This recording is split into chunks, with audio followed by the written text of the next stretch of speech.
Hello, YouTubers. Guess what? It's Melvina Germain here in Calgary, Alberta, Canada. Calgary poet. And guess what? I have in my right hand a cup of tea. Come and have a cup of tea with me while I read my poetry. Take a sip now, won't you? Mm. My daughter just went downstairs and topped up my tea and brought me a nice hot cupper. So I'm going to enjoy that while I read poetry for you today. So, I mentioned tea, so let's go on with that. At one point, quite some time ago, I wrote some tea poetry that I would like to read for you today. Let's start with a little tea poetry. I'm wearing a silver blue negligee with crystal earrings, if I may.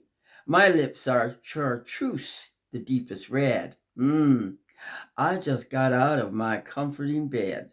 Now look into my eyes. I'm loving what I see. Come, walk slowly with me. You got it, baby. It's that soothing time of day. Yes, time to share a cup of aromatic tea. Would you like a cup of tea? Then come share with me. I've heard that girl down by the river say, music is food for the soul. Well, now, you give me some strums on your guitar, and don't forget them piano keys, and I want those drums to knock me off my knees. You know where I'm coming from, baby, eh? You better put all that together and pour me a cup of blues on blue tea. Yes. I know, I have another one too. Thinking of music. I have another one I'd like to read for you. I'm remembering Chubby Checker. Let's twist again. He kissed my sister on her beautiful cheek. I remember. Patty Page. Ooh, now she made me feel so soft and sweet. Ray Charles was always there. My body wanted to move when I heard him sing. Oh, then came along the rock and roll king, Elvis Presley. You made me roll. Oh, but Otis Redding and James Brown were good for my soul. I met James Brown in that fast city of Toronto. Now, Dolly Parton, well, she's my gal. With a tell-it-like personality. Nina Simone, she's my queen. I met her good friend Miriam Makeba when she came on the scene. Do you know, I used to daydream about looking like Della Reese. That's right, I did, day and night. Stella, Stella, would you come over here and bring me a cup of memory tea? That's what I need right now while I'm in the middle of remembering. Well, that was some of my tea quotes. There's lots more, and there'll be more coming out, more coming out. Yeah. So that was a nice settling of thinking of tea, wasn't it? Now, I'm the type of person, I really don't care what other people really think of me. And if they are thinking of me, then they're wasting their time because there's a whole lot of things that they could be doing. They don't need to sit around thinking of me or thinking about anybody else. So I wrote a poem back in 2015 called Ebony and Ivory. Some people may not like it or give it. I don't really care whether they like it or not. Ebony and Ivory. So I share these words with you. A dashing man with eyes so blue. That thick white hair I do desire, yeah. You truly set my soul on fire.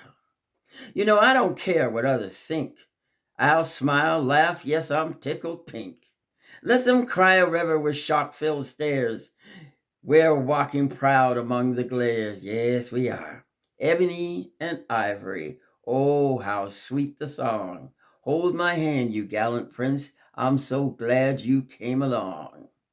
Well, swing our arms as we walk the town and laugh so loud and free. Perhaps observers will stand in awe, wishing they were like you and me. Sweet, sweet love, you paint my heart. No jealousy nor hatred shall tear us apart. Heart prints we'll leave along the way, sharing our love day by day. Well, there you go. It's no business who you love. You love who you want to love and enjoy them, and may they enjoy you. And may your love last long, long, long. I really pray for that for you. I hope that you have that. Here's a poem I wrote back in, let's see if I have the other part to it, 2010, quite some time ago, called I Am. I'm but a mere speck of dust, sprinkled on the ground a long time past, nourished by the sweet nectar that falls from the open sky, given life by the being said to rule the world. I'm like a desert cactus, dry and thirsty, like the succulent greens eager to hoard the juice of life within me. I'm what I am, nothing more, nothing less. I will transgress, transform, become a being fitting to my surroundings. I'm the blood that splatters on the walls of pain, the moss that clings to the mountainside. I'm the howling winds, the roaring storm, the raging sea, the gentle breeze, the swishing of trees. I am what I am, nothing more, nothing less. See me in my splendor, see me in silence, feel me in the hand full of sand, in the warmth of the bleeding sun. Hear me crackle like the snap of a branch, watch me ripple like a rock hurled in a river stream. Listen to my soft words as you sleep and dream. I am your comfort zone, your pleasure. I'm all that I can be. I am you, and you are me. We evolve from that speck of dust, mothered by the earth. We return to its womb, awaiting life's rebirth. Yes, I am what I am, nothing more, nothing less. I hope you enjoyed that one. I sure did. Love reading for you, you know. Okay, I'm seeing that I have put the teapot and the tea poems in that area. Let's put that behind over here, shall we? You know, sometimes you're just not feeling good and you're thinking about past memories and you think, oh no, I remember how I felt back then. And when you think about that, when you think about that, all of a sudden, this horrible feeling seems to come inside and you're panicked. You're now in panic mode. So I wrote a poem called Panic. So listen to that. I'm suffering within for no apparent reason. No broken bones, no cuts, no lesions, no confrontations, no guilt, no sin. I want to explain, but I don't know where to begin. My heart is racing like a frigate bird. I have much to say, but can't find the words. My head is spinning, my hands are numb. If I close my eyes, to death I may succumb. My stomach erupting and pain in my chest. I want to lay down, please God, let me rest. My tears won't stop falling. I'm trembling so bad. I'm sure this is the worst feeling I've ever had. And though my body is an inferno, chills won't leave me. What can I say when my brain deceives me? Tell me, O God, has my time come to pass? Is this the way I'll die? How long? How long will it last? I made the call to my old grandmother, can't call my sisters, and I have no brothers. Her words came pouring down fast and strong. Don't worry, sweets, this won't take very long. Take slow, deep breaths, in for 5, hold for 2, out for 5. Yes, my sweet, that's what you must do. Ground your body, my dear. Take off your shoes. Listen to the words and know you'll never, never lose. Fill the sink with cold water. Immerse your head. Do it again and again, though your skin may turn red. There's more to come. Bear with me now. I have one more step. Now let me tell you how. Cup your hands over your elbows, my dear. Slide them along your forearms to your waist, to your wrist. Yes, this may sound strange. Such I must share. For this nagging feeling to no longer exist. Repeat again. Rid your body of this curse. Your brain signals are now beginning to reverse. A nice massage, soothing to the soul. All the while stay grounded. Soon you'll be in control. Well, now there I explained what panic feels in this poem. And I also explain what you can do about it.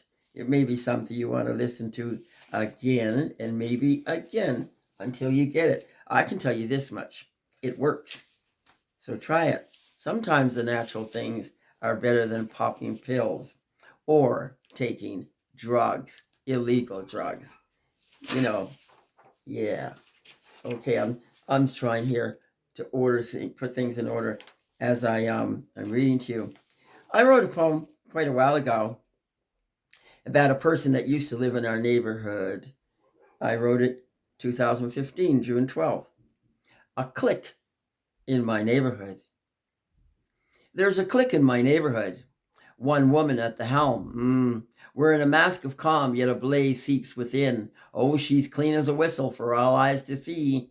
But that grunge flows hard in great capacity. There's a clique in my neighborhood, thicker than mud.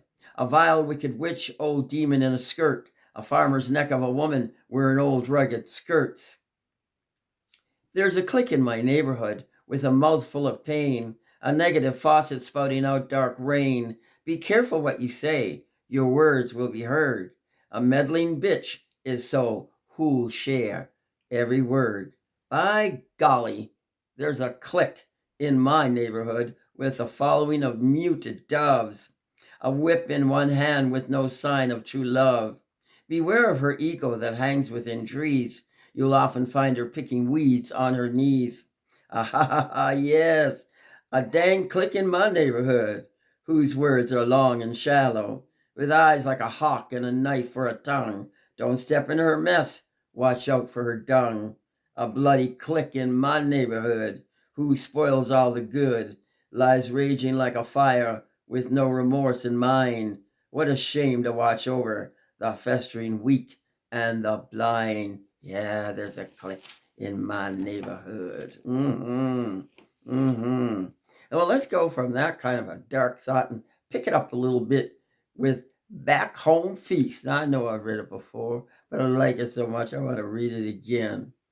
I had an aunt by the name of Tinsy. Have no idea. I don't know if that was her nickname or what. She might have had another name that I just never knew about. I was a little kid at the time. I didn't ask any questions. Guess if I wanted to look into it, I could find out what her real name was. But anyway, I remember Aunt Tinsy. Tinsy, it wasn't the kiwi fruit or the blueberries or purple grapes. No, it was a no-bake cheesecake that tickled my fancy. No, it wasn't the apple pie, the coconut loaf, or angel cake. Nah, it was the sugar cakes and slab of pone. Oh, baby, I could devour that stuff sitting all alone. Well, here we sit in Grandma Green's kitchen, waiting patiently to do some finger licking. I know, I'll have stories to tell. I must be patient and sit a spell. There's a whole lot of smells I have over here. Take a deep breath. Smell the aroma permeating the air. I do believe there's some sauce on the stove, pig's feet, pork hocks, and chicken feet too. You know, I got to have me some of that stew. I heard curried chicken, black-eyed peas, and black pudding was part of this feast. Now I know that's a whole lot to say, the least. Did I hear that cornbread was serving on the side? Don't be shy. Don't you let that fried fish hide. Oh, we're gonna party down. Ain't nothing on this table gonna fall on the ground. I'm antsy. I'm nervous. No, I can't sit still. My mouth is watering. Not a morsel will spill. Stella, what you hiding over there, girl? Come on, girl. Bring that rum over here. Now let me pour me a shot. I remember, oh yeah, I remember, forget me not. My feet are tapping, rubbing my hands together now. Here it comes all steaming hot. A feast, yeah, a royal feast about to be had. I'm back home, yeah, I'm back home, and I'm so glad, yeah. Well, I love reading that poem, I really do. I really enjoy reading that for you. What else do we have here, people? I'm willing to read one more poem for you. I don't want to go on and on and on. Carrying the Load. Oh, that looks like an interesting poem. Written in 2022. Something a little more current. I'll read this one and one short one, and I'll read one called There's a Chariot Waiting. Yes. How's that? Carrying the Load. I didn't read this over prior to coming here today. Why not? We're just relaxing anyway. Some days in pain, you just cry. Yeah. There's nothing else you can do. Your pain is excruciating, and no one seems to understand you.